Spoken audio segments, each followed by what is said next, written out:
This week in the world of news from books, beards, and brews. All right. As always, I am Bob of Tales by Bob. On the Ask the Podcast, Derek. I am creative consultant, best person, Tanya. Wait, hold on. All right, you kind of like. All right, so we. I just don't. That title feels weird. We soft agreed to creative consultant. Yeah. But now you're adding like best person. Well, like best at what? Like that's what I need to know. Best at being a me. Hello. I wouldn't want more than I'm one. just not sure if you are though. Yeah, but you both have like zingy titles, and while creative consultant sounds really good on my resume, it feels clunky. Well, come up with a better title. I just did. Best person. No, the one that's accurate. I'm saying I'm an ass. Bob is. I have factually Tales by Bob. Yeah, factually, I am in fact talesbybob.com. Yeah. I still feel like best person. Yeah, that's not going to be best person. All right, you can ponder it, but it's not. Greatest person? Marvelous? Accurate. We said to be accurate. Yeah. All right, Stupendous. So let's dive into our news. So this headline is, "That's some pig." Ooh, boy. Because, not Babe, what? Charlotte. Charlotte. Yeah, Charlotte was a blue ribbon Wilbur? pig. Wilbur, yeah. 'Cause Charlotte was a spider. Charlotte is a spooter. Yeah. Y'all are Yeah. killing me already. Yeah. Like, this is... I'm very sleep deprived. So I'm all but- hopped up on crawfish and taters. Yeah. So the pig, Wilbur, was a blue ribbon pig. And Yeah, what he's is a good the most famous blue ribbon of them all? PBR? PBR. Yeah. So PBR now has a whiskey. Oh, nice. Okay, so here's the thing. So you have to get your label approved by the government before you can sell. Yes. We talked about that during the government shutdown. Yeah. That's what we call a throwback. So what Yeah. people do, what I've learned people have started doing, is they look like, I guess they do Freedom of Information requests, or I don't know if this shit just gets posted or what, but they look at these labels to see what's going to be coming out. Oh, I get that. So PBR has not officially announced this, But it's been leaked. But the label has been found. Huh. So, all right, it's PBR whiskey. Its mash bill is 52% corn, 27% malted barley, 17% wheat, and 4% rye. It's going to be 80 proof. Mm-hmm. So to be whiskey, it has to be aged. Yeah. But Tanya. not very long. Tanya, how long, according to the label, does PBR age their whiskey? Like the minimum was like 4 months? 5 seconds. Oh, excuse me? Yeah. The law said it needs to be aged to be called whiskey, so we aged it for the perfect time. 5 seconds. Any more means people would have to wait too long. Any less, and it wouldn't be aged to perfection, is a quote. So is it just real strong PBR beer? Okay, so What is apparently this? this is in fact a thing. It's what's referred to as a white whiskey. Yeah. A white whiskey is it's also known as white dog whiskey. They didn't say white pupper whiskey, but I feel like that was understood. Get that guy But puppers. it's basically a raw, unfinished product on its way to becoming a grown-up whiskey. Puppy. So yeah, that'll be hitting shelves soon. I just want to preemptively be like, yikes. I mean, we're going to have to try it. Oh yeah, no, oh yeah. I mean, I'm sure that they'll have it around here. Yeah. Or not, if not in Alabama. We can We get know it. people in Georgia Well, I and mean, Florida. they sell PBR here. Well, so I yeah, feel but that like doesn't it would- mean Alabama gets the cool whiskeys. True, but We have plenty of other really cool whiskeys, though. Yeah, they have distributorship here in Alabama though, so I feel Yeah. like the distributor would at least push for it. Yeah. Yeah, I think it will be one of those. It may not taste good, but I think people are going to do a run on it because it's PBR and you got the novelty of it. And PBR is not all that great, but there's definitely a resurgence. you know what I think it's going to taste like? Heaven Hell. It's going to taste like my cheap ass Heaven Hill. It's because it's basically just grain spirit. It's not aged. The only reason my Heaven Hill is dark is because they put a little whiskey in it. Yeah. It's going to come out. It's going to be clear unless they add some food color to it. I wonder if it's going to be gross like Pepsi Clear. That was real terrible. It was. Yeah. But the like, what is that shit? That blue stuff that Keith's been having us drink? I don't even know, but that is some trash. It's a mason jar. You can get it at the ABC store. It's like moonshine in a jar, but it's blue. Yeah. It looks like antifreeze, and antifreeze would honestly taste better. It really would. Like Old Antifreeze is Smoky sweet. and shit like that. Maybe something like that. Yeah. Ugh, it's so bad. Awful. And he mixed last time we played D&D. Oh my he God. mixed it into one of those new vanilla orange Yuck. Coke Zeros.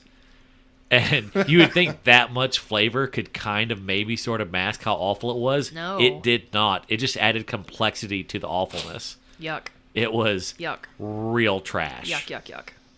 I think the exact quote was, "Wow, that definitely tastes blue." Yeah. That tastes blue. Yeah, Great. but not a good blue. It tastes. Oh. It's a bad blue. It's a very, very bad blue. Yikes. All right, so this headline is, "Don't get to the Choppa." Don't get to the... Well, yeah, you don't want to Get to shave the off your beard. Choppa. Exactly. Because old Arnold Schwarzenegger, has grown himself a beard. Yeah. Looks good. I haven't seen it. I saw it. He unveiled it in a attack ad on Trump. Because I don't know if you're aware of this. Arnie real don't like Trump. And he's famous, so he's kind of got a platform. So every so Yeah. often he releases little videos attacking. Well, and Arnold Schwarzenegger is individual also the things. governor of California. Was. I know, but I'm saying, like, he doesn't have a platform just because he was famous. He was also a politician. Well, yeah. But I'm saying he has a platform. Yes. So Yes. I mean, I can make a video attacking a government official. You go to jail if you do that. Well, no, I'm not attacking, not actually attacking. Not I mean, yet. like verbally attacking. Like Yeah. I could go make a Hillary Ted Cruz hate mixtape right now, and Okay, Bernie bro. but no one would Jeez. listen. No one would care. Like, 'cause fundamentally, who am I? People listen when Arnie says some stuff. Anyway, Yeah. that's not what we're here about. Yeah, because we're trying to figure out what the hell he's saying. He's not saying get to the Choppa. He's got that mouthful of cotton balls. Don't judge him. He's a great man. And He he's is. he's multilingual. Yeah. I should not make fun. But it's not the first time he sported facial hair. Yeah. He's had facial hair a few times since he kind of got out of movies. But he had one in The Running Man. Huh. If you Did remember he? that. Yeah. No. Yeah. I don't think he had it for the whole movie, but for part of the movie, he I've did. never Because seen I kind of looked up the history of Arnold's facial hair when I saw this. But, like, it's a good-looking beard. Very, very silvery. You know, he's getting on up there in years. Yeah. So, it's a good-looking beard. So, next, what would Jesus do? Probably grow a luscious beard. I think he was born with one. I think that was a miracle that didn't make it into the Bible because Big Razor edited the Bible. Ooh, yeah. So, God, that, Big Razor. you know what it Very is, right? insidious. It's the Council of Nicaea. Yeah. That's when Yeah. they did it. You rearrange the letters of Nicaea, you get Razor. Probably. Yeah, I think so. Yeah. That's Gillette. accurate. Gillette. You rearrange the letters of Nicaea, it spells Gillette. Oh, Backwards. no. All right. And upside down. I think it's on the back of all the Da Vinci things, too. Probably. All right. So this tickled my pickle Oh. because Getting saucy in here. I've aren't heard we? this argument made a bunch jokingly, but never seen it actually play out. Okay. So, a New Jersey firefighter has filed a civil rights lawsuit alleging that he's being forced to shave a beard he says he grew for religious reasons. Yeah. But he's Christian. Okay. That's the thing. I've never seen, like, I've seen where, like, Sikh men, they are, like, name me a Christian church that says you have to have a beard. I mean, Amish, you can't cut your... Amish. But They can't... They're not supposed to... But they also don't join firefighters and the army and stuff like that. barns don't catch fire. Huh? Jeez. Amish don't use electricity. Amish. They all have candles. Like, barns don't catch fire. I'm saying, look. They get the fast horses and they go ding, ding, ding in their buggies. Oh my God. No, my point is, I've never heard of a Christian. No, I get it. Yeah, that's my point. No, I've I never get heard it. of a I get Christian it. suing I'm being for this. silly. I get it. So he says in his lawsuit he began growing out his beard in December because he's a born-again Christian. And he says the department is threatening to suspend him without pay because the fire department guidelines prohibit beards and goatees. The reason why is because they wear those masks. Yeah, the they respirators. wear the respirators, and they say that can break the seal. Break the seal. Okay. Yeah. So when I read that, I read one article about this. Like, well, okay, like, dude, like, I get it, but the seal. On the other hand, yeah. But the seal. But here's the catch. He's not actually a firefighter anymore. He got promoted. He doesn't go fight fires anymore. So he's a paper pusher. No, his actual job is he's the air mask technician. And he says the only time he ever responds to fires is to go refill air bottles. So he doesn't have to wear the respirators. Yeah, he doesn't really have to. And so, like, I found another article. Like, I did a surprisingly deep dive on what on face value seemed kind of thing. But he actually, so he's getting his master's of divinity from Rock Bridge Theological Seminary in Springfield, Missouri. And he's the police and fireman's chaplain there in Atlantic City. But he's like the preacher at this Pentecostal church. And he doesn't require that all men in his church wear beards, but he says that Scripture supports it. You're not supposed to cut your facial hair. Yeah. He says, and here's a quote. He says, "I believe that it is a requirement because it is a natural occurrence. It's the way that God created us. In the Old Testament, it was forbidden to cut your beard. That was a forbidden practice.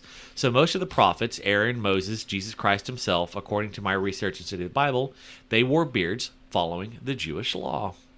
Yeah. And so he had a beard, and then he joined the firefighting. He became a firefighter, so he had to shave it. But now he's got promoted. He doesn't have to fight the fires anymore.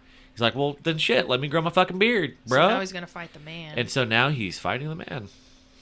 Yeah. Neat. Surprisingly complex for... Interesting. Yeah, I thought, because like I've seen where other religions have filed suit on religious grounds. I just never seen a Christian do the same. Yeah. Interesting. Curious. Neat.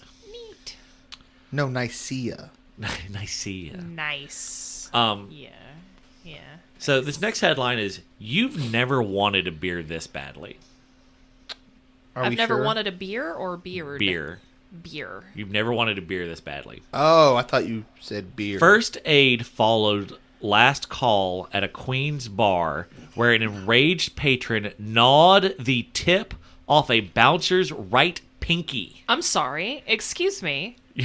The assailant chopped down on the digit when veteran bar worker Arthur Giovanni, age 52, refused to let him inside the El California Sports Bar in Jackson Heights about 10 minutes after the 4 a.m. closing time. The guy wanted to come into the bar, Giovanni told the Daily News. I told him no. The guy grabs my hat. I grabbed my hat back. That's when he bit my finger. Gnawed the tip. Did not finger. bite it. Bit it off. OFF off. OFF off. Yikes. Yeah. Like, what the fuck? He says he really regrets it because like the hat was only worth $3 and they were unable to reattach the tip of his pinky. So, like, are we talking about a full digit or no, like it was like just... the tip. It was like just from the tip. just the tip. From what I gather, it was like about the nail part. That's... Yeah.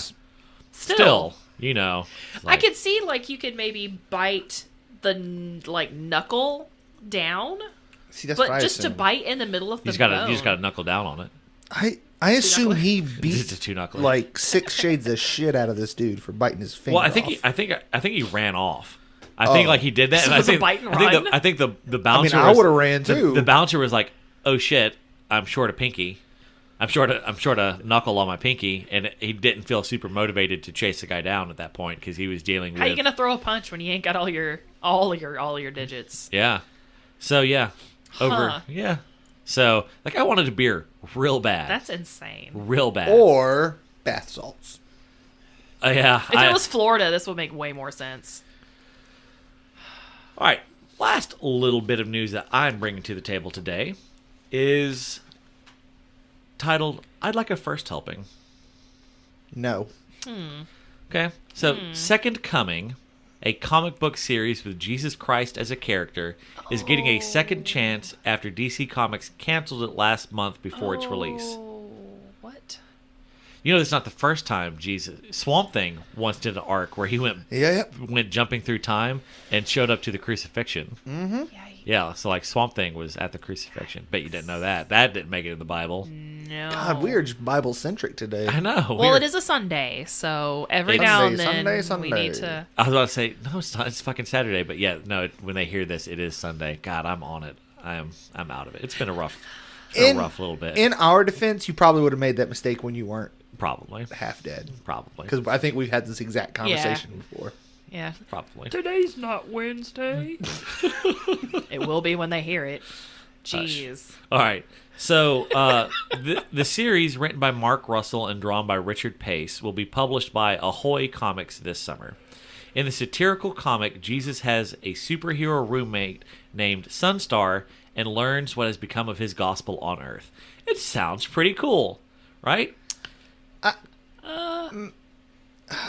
So I'll tell you more about it. Yeah, keep going. So Keep Russell going. said his inspiration for Second Coming was to tell a story about power, in particular about how society, and I quote, has fetishized physical violence and force as being the solution to every problem. Yeah. During a recent telephone interview, Russell said that his goal was to examine that notion by having a superhero who's bought into this ideology being forced to confront somebody who has a completely different approach to human dynamics.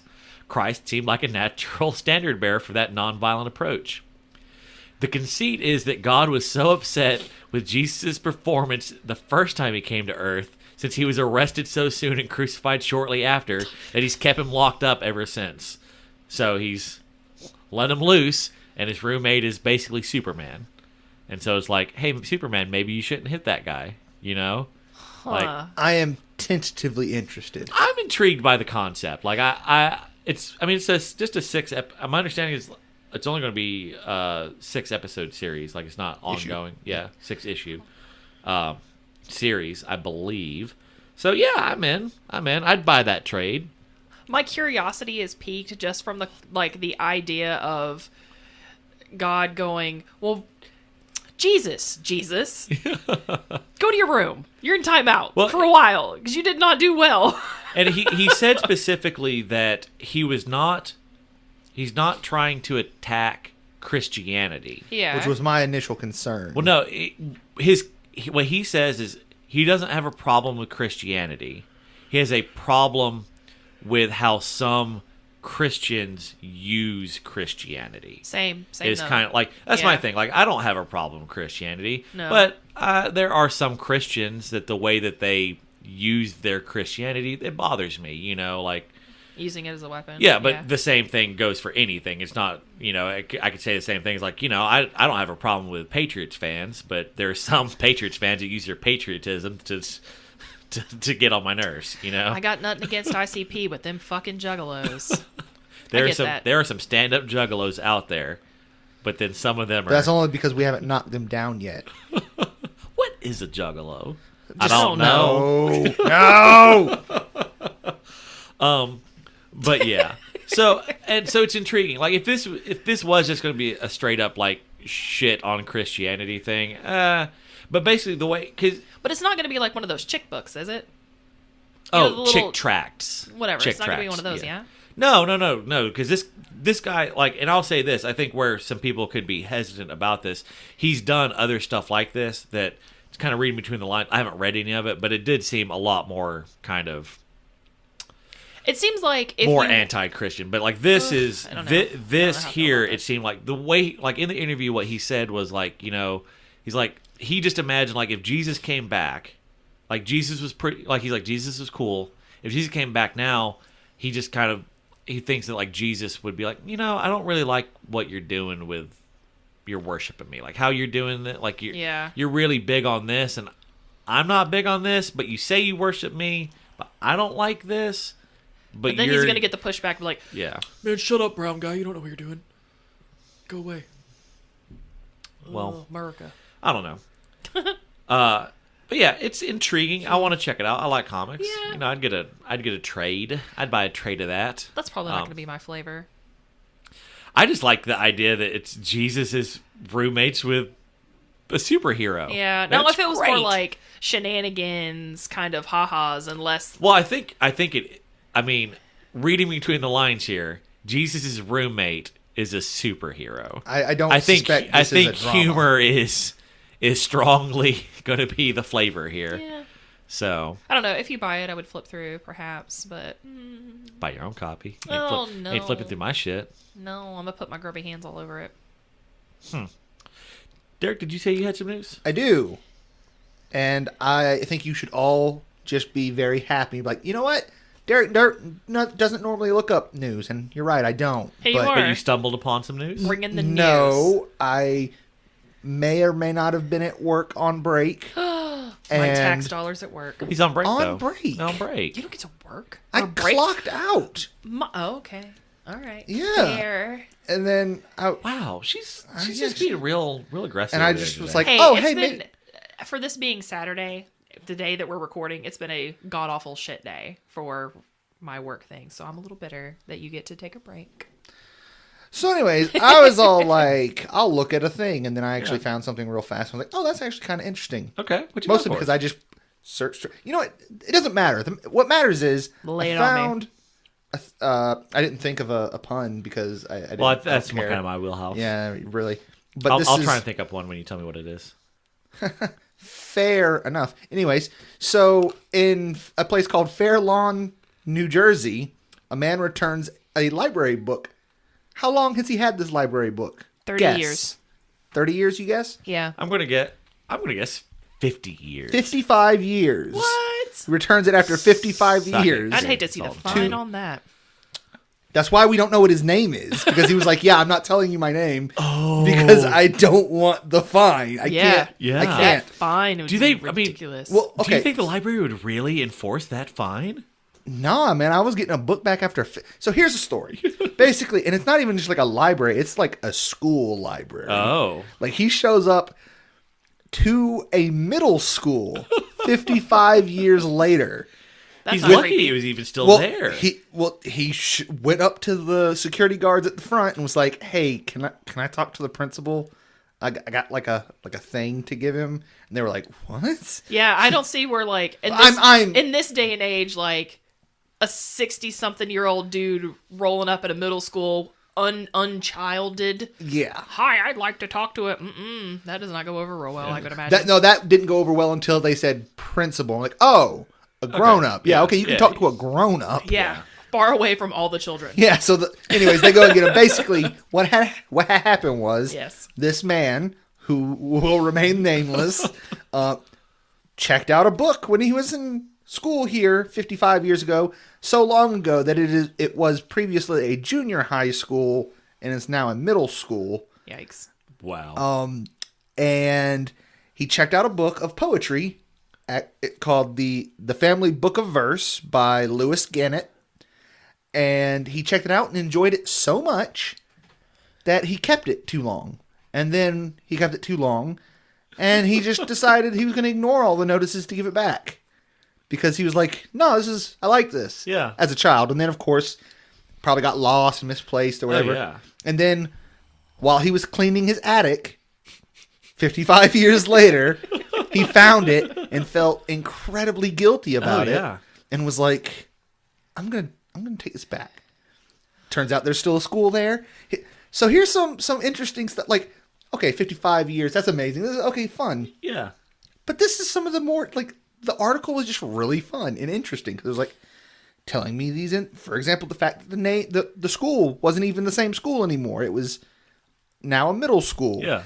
And this book was so old it did not have a barcode because barcodes had not been invented yet. What? Like, so they couldn't even scan it into Yeah. the system. Yeah. So now they have it back, but it's in pristine condition because it's just been sitting. Yeah. And he didn't, in a safe place for all these years. So they were going to put it back in circulation, but now they're making like A thing. a little display case. a display for it. And they're That's going to awesome. display it. And let's see. So, and they don't actually even know exactly when this guy checked it out. It didn't because have he the wouldn't- little, Yeah, I'm the sure- little card that you stamped on it. There was a card in there, didn't have dates. Well, because if you think about it, though, it's probably just they just did it school year to school year. You don't really have to have a date because that book's going to get returned in that year. Well, unless it was like a school library book, you didn't keep those all year. No, only that's checked them out no, for a that's what little I'm while. saying though. They don't. In theory, like if you check it out in like you show up in August, it's going to get returned to that school year. No one's thinking that someone's going to keep this book for years on years on years. You don't Yeah. really have to put like exact dates. And it was simpler times back yeah. then. So it's estimated that this was checked out in the year 1964, which they tell me, and I found interesting and double-checked all of these things to make sure it was correct, is the same year that the Beatles played on Ed Sullivan Show, Nice. that the Warren Report was issued, Okay. and that Martin Luther King Jr. won the Nobel Prize. Nice. It's hard to know exactly how much the fee would have been 55 years later because they didn't know what the fee was then. However, if it was on the rules for now, yeah. he would owe them $2,007.50. I would have just not turned the book back in. at that point. But he felt super guilty Yeah. Yeah. and wanted to give it back. So I have a weird story of guilt involving a library. Well, Bob, this is not the route. No. Okay, so my school library, I can only ever when I went to a private school, I can only remember 2 books, but there were 2 books there that I loved to check out, and one, 3 books. One was that gnome thing. was about one was called, I think it's called The Red Stag, and it was about the Huns and the Magyars invading Europe. Anyway, it was a cool book. And then I really liked this book that talked about giant catfish with there. But the third one, I found it one time, and it was awesome. It was a book all about like military guns kind of deal. And it was so awesome. Oh, man, this is so cool. And then I turned it back in, and I couldn't remember what it was called. I could never find it. I wanted to check it out again. Could never find it. Cut pan, like the next year, it's like, okay, guys, you've got 10 minutes in the library. Go find you a book to check out. And my best friend found that book and pulled it out, and he was going to check it out. And I was like, no, you got to let me check this out. And I convinced him to let me check it out. And I'm just, to this day, I feel like low-key guilt over Couldn't you just wrote the name down so you wouldn't have forgot it? I was in probably like 2nd grade, so there's not a lot You of could have forethought. shared. Yes. But Bob's not a then I sharer. wouldn't be telling the story about how guilty I feel about convincing my best friend to let me check out this really awesome book instead. So, Fair. yeah. Fair. So, yeah, that's the news this week. Yeah. What? Reading things. Yeah. I'm reading things, yeah. Yeah. What? Oh, What no. are we reading? I'm not reading. I'm reading Six of Crows right now. Ooh, I just bought that. Yeah. See, I knew I had Yeah. seen it somewhere It was on too, sale. but I haven't. Kindle deal or Yeah. something like that. I picked bought it Six up. of Crows. It's Yeah. real good so far, and I just finished Manhood by Terry Crews, which was awesome. I saw that on Audible as a suggested. Huh. It was on sale. It was another one, same place where we saw the Six of Yeah. Crows. It was on sale there. I bought it. It was only like $1.99. It was amazing. Highly inspiring. Going to be making some life changes based on it. In Terry Crews is so gorgeous. Becoming- Like not like physically attractive, just like as a human being. He's Spoiler, not unattractive. Spoiler, he was a huge piece of shit. Really? Like, huge piece of Don't shit. spoil He it. seemed like such a lovely human being. Now, Read the book. Now, the book's like a memoir, Yeah. and he was hugely narcissistic. Everything, like everyone needed to sacrifice for his dreams, You're spoiling it, Bob. that kind of deal. But it shows like Growth. growth. Yay. But like the Nice. growth came surprisingly late in the book. Yeah. But yeah, it was neat. Good book. Yeah. What are you reading? Finishing up Jade City. I am incredibly close. I know that I've been saying Jade City and the Grey House since Forever. February. But Sometimes these things take time. yeah, it's frustrating, but I am legitimately real close to being done with Jade City. I'm enjoying it tremendously. With Grey House, I'm like 20 hours left of this 47-hour long book. So over half. Yeah. Getting there. Yeah. I'm kind of getting lost. Yeah. Yeah. Everyone's name's changing. I'm getting lost. But It's been enjoyable. I don't know if there's anything that's actually happened. Really, for real. Yeah, There's not kind really. of there's kind of something that happened, but It's leading up to imply that something is going to happen. Like so much of this book is like build up, like something's going to happen. Something bad happened in the past. It's going to come back around. Something I bad feel is like going there's to probably happen. characterization going on here. Yeah. I mean, there's a lot But of it's hard to pick up because again, like all these characters' yeah, I name gotcha. change. Yeah. Yeah. And it takes a long time to figure out sometimes who people are. I mean, I'm enjoying it, but I don't think for 20-something hours of a book that I've gone into, there's not a whole lot that's happened. Yeah. But it's not awful. Okay. It's not Dune. There- So.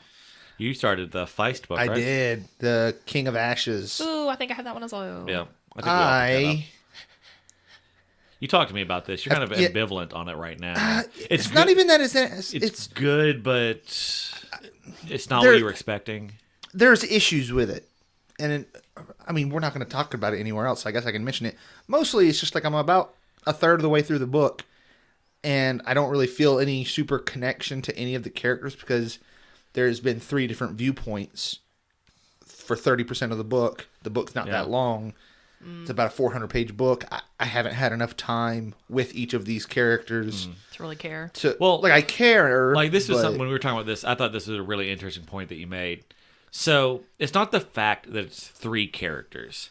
It's the fact that these are 3 characters isolated from each other. Because I was talking about in Six of Crows, I'm like not even halfway through the book, Yeah, there's and been, I've like, had 6, like 7. 6 different viewpoint characters. Yeah. But they are all in the same place. in the same place, interacting with each other. So, So you get different perspectives of the same yeah, thing. you're kind Right. everyone's seeing you're seeing all the same stuff just from different perspectives. And Yeah. so, like with me, I've got 3 different characters that are in completely different places. So even when it's from a different person's perspective, I'm not getting to be around those other characters at the same time Yeah. to continue to build the bond that I'm forming with them.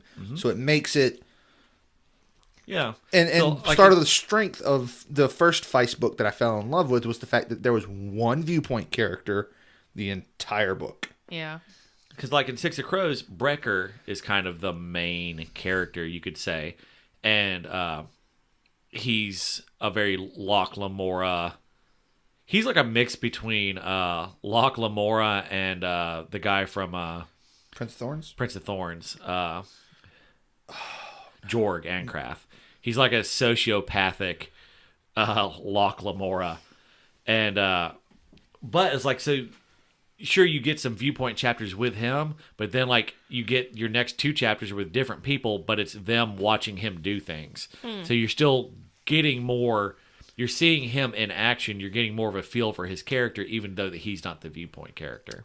Neat. So I thought that was a really good, like, Yeah. and that has caused me like look at some stuff in the past, like, okay, yeah, I can see that, like something I'm going to think about going forward. Like if I'm going to write a book with multiple viewpoint characters, like I've only done 1 book.